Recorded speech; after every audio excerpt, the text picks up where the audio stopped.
A double layer is a structure that appears on the surface of an object when it is exposed to a fluid. The object might be a solid particle, a gas bubble, a liquid droplet, or a porous body. The DL refers to two parallel layers of charge surrounding the object. The first layer, the surface charge, comprises ions adsorbed onto the object due to chemical interactions. The second layer is composed of ions attracted to the surface charge via the Coulomb force, electrically screening the first layer. This second layer is loosely associated with the object. It is made of free ions that move in the fluid under the influence of electric attraction and thermal motion rather than being firmly anchored. It is thus called the diffuse layer. Interfacial DLs are most apparent in systems with a large surface area to volume ratio, such as a colloid or porous bodies with particles or pores on the scale of micrometers to nanometers.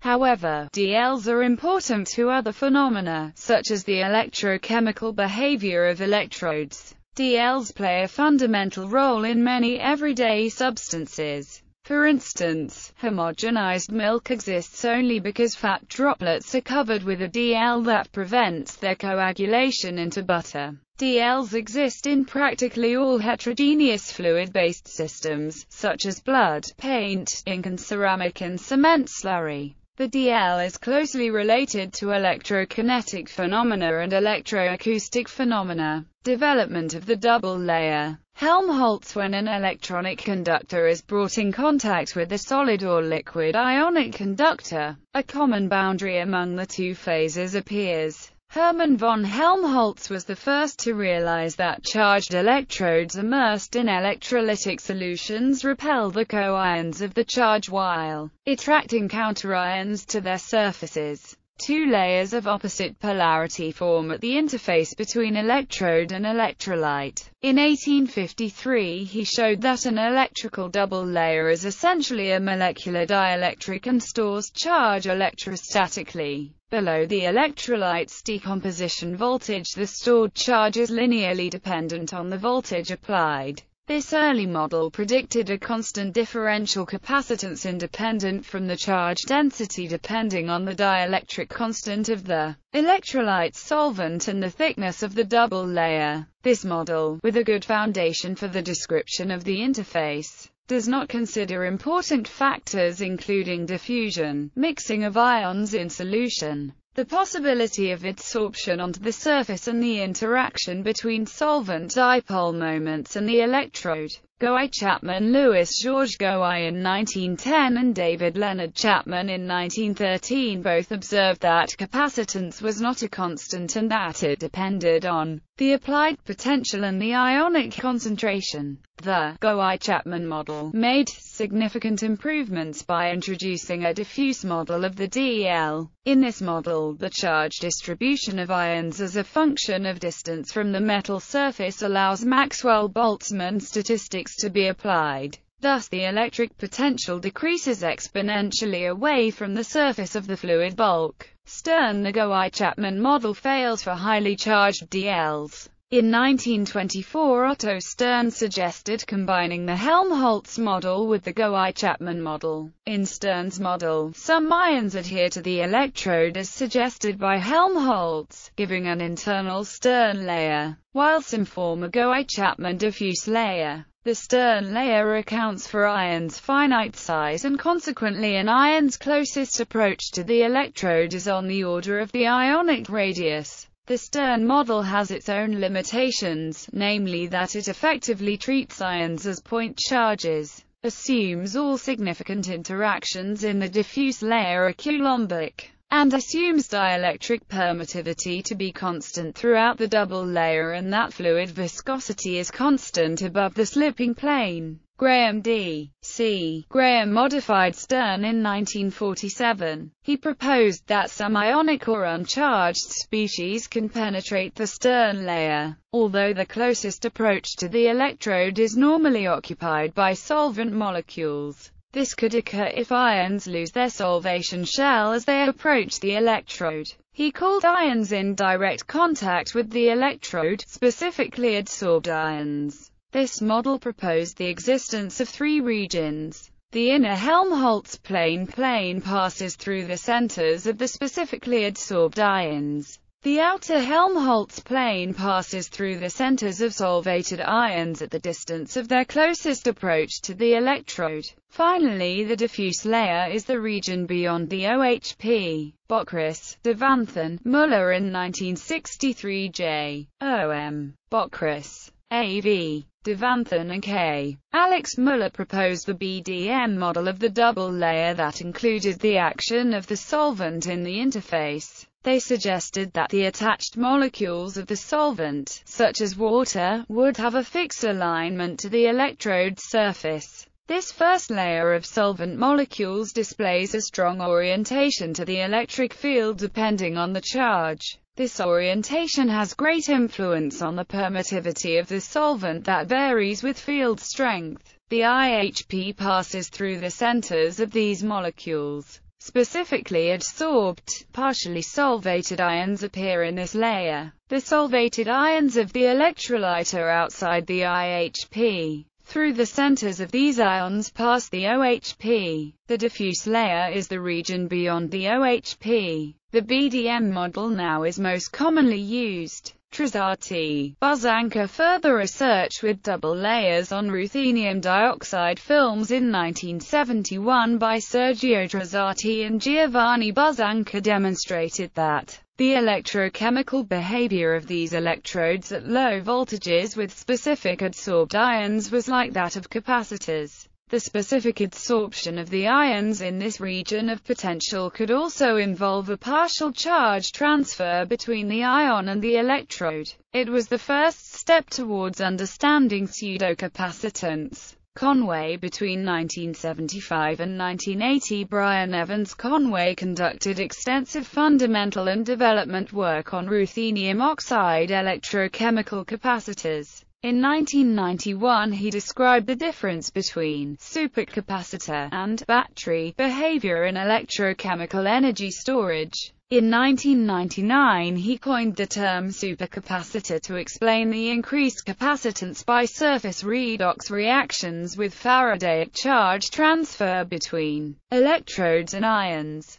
His supercapacitor stored electrical charge partially in the Helmholtz double layer and partially as the result of Faradaic reactions with pseudocapacitance, charge transfer of electrons and protons between electrode and electrolyte. The working mechanisms of pseudocapacitors are redox reactions, intercalation and electrosorption. Marcus. The physical and mathematical basics of electron charge transfer absent chemical bonds leading to pseudocapacitance was developed by Rudolf A. Marcus. Marcus theory explains the rates of electron transfer reactions, the rate at which an electron can move from one chemical species to another. It was originally formulated to address outer sphere electron transfer reactions, in which two chemical species change only in the charge, with an electron jumping, for redox reactions without making or breaking bonds. Marcus theory takes the place of Henry Eyring's transition state theory, which was derived for reactions with structural changes. Marcus received the Nobel Prize in Chemistry in 1992 for this theory. Mathematical description.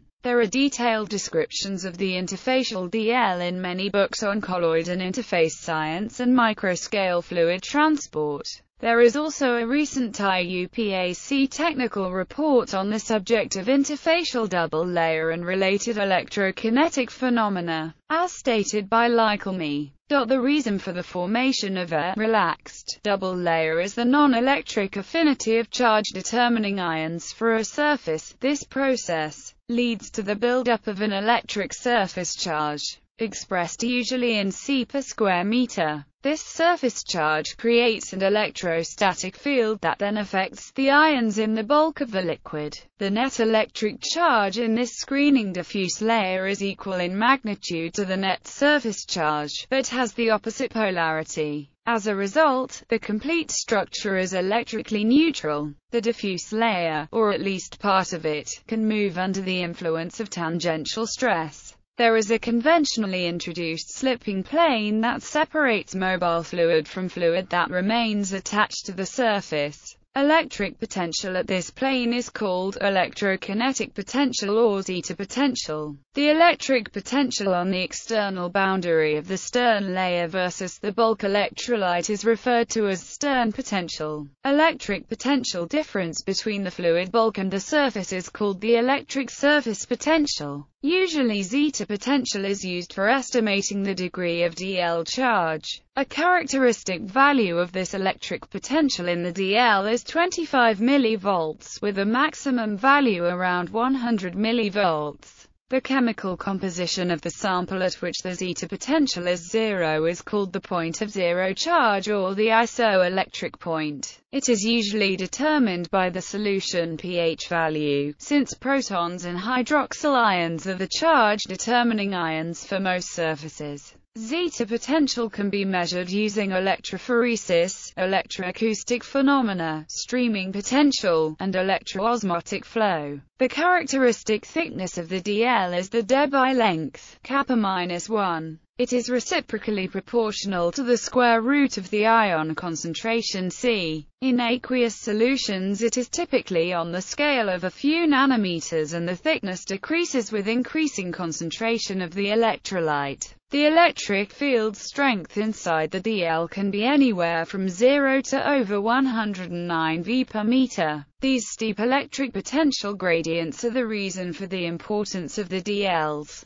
The theory for a flat surface and a symmetrical electrolyte is usually referred to as the Gouy-Chapman theory. It yields a simple relationship between electric charge in the diffuse layer sigma d and the stern potential psi d. There is no general analytical solution for mixed electrolytes, curved surfaces or even spherical particles. There is an asymptotic solution for spherical particles with low-charged dls. In the case when electric potential over dl is less than 25 mV, the so-called Debye-Huckel approximation holds. It yields the following expression for electric potential psi in the spherical dl as a function of the distance r from the particle center. There are several asymptotic models which play important roles in theoretical developments associated with the interfacial dl. The first one is than dl. This model assumes that dl is much thinner than the colloidal particle or capillary radius.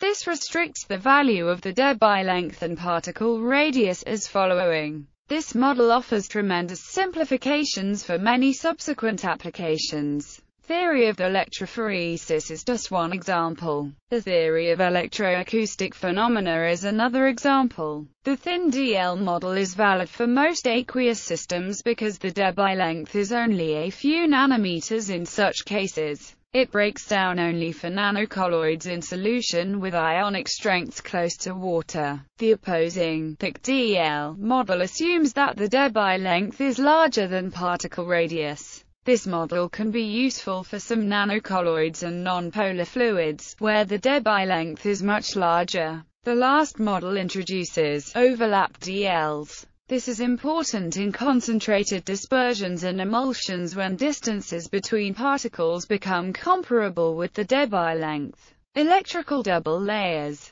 The electrical double layer is the result of the variation of electric potential near a surface, and has a significant influence on the behavior of colloids and other surfaces in contact with solutions or solid-state fast ion conductors. The primary difference between a dl on an electrode and one on an interface is the mechanisms of surface charge formation. With an electrode, it is possible to regulate the surface charge by applying an external electric potential. This application, however, is impossible in colloidal and porous dls, because for colloidal particles, one does not have access to the interior of the particle to apply a potential difference. EDLs are analogous to the double layer in plasma differential capacitance. EDLs have an additional parameter defining their characterization: differential capacitance. Differential capacitance, denoted as C, is described by the equation below, where sigma is the surface charge and psi is the electric surface potential.